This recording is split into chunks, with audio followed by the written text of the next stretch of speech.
Est-ce que vous avez vu votre patientèle Ah, se modifier?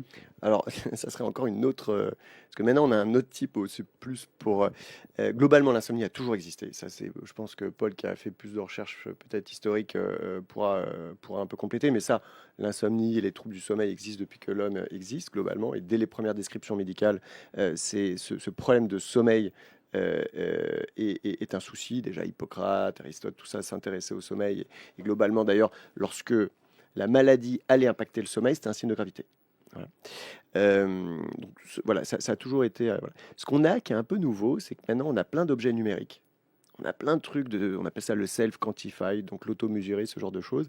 Et donc on tombe des fois pour certains dans ce qu'on appelle l'orthosomnie, qui rejoint aussi un peu certaines idées qu'a poussé Paul sur l'envie un peu de contrôler son sommeil, d'être le plus performant, mais du coup aussi avec le meilleur sommeil, le plus récupérateur et le plus court possible, etc.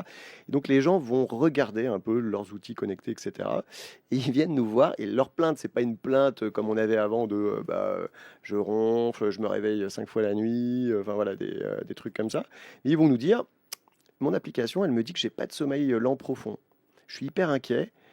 Or, j'ai vu sur Internet que le sommeil profond, c'était le sommeil le plus récupérateur, le plus régénérateur, ce qui est C'est vrai. ça ce qu'on En veut fait, dire. ils nous disent, j'ai pas de sommeil lent profond, c'est un problème. Et donc, en fait, il y a deux choses. C'est un, souvent les objets connectés, surtout pour le sommeil d'ailleurs profond, eh ben, sont pas très bons actuellement pour dépister ce sommeil profond. Les cycles de veille sommeil, ils y arrivent, mais précisément le profond, et des fois certains ont un peu du mal. Donc c'est pas tout à fait exact, mais en plus de ça, le fait d'être hyper concentré sur son sommeil, ça va induire en lui-même des troubles de sommeil parce que le sommeil, c'est une perte de contrôle.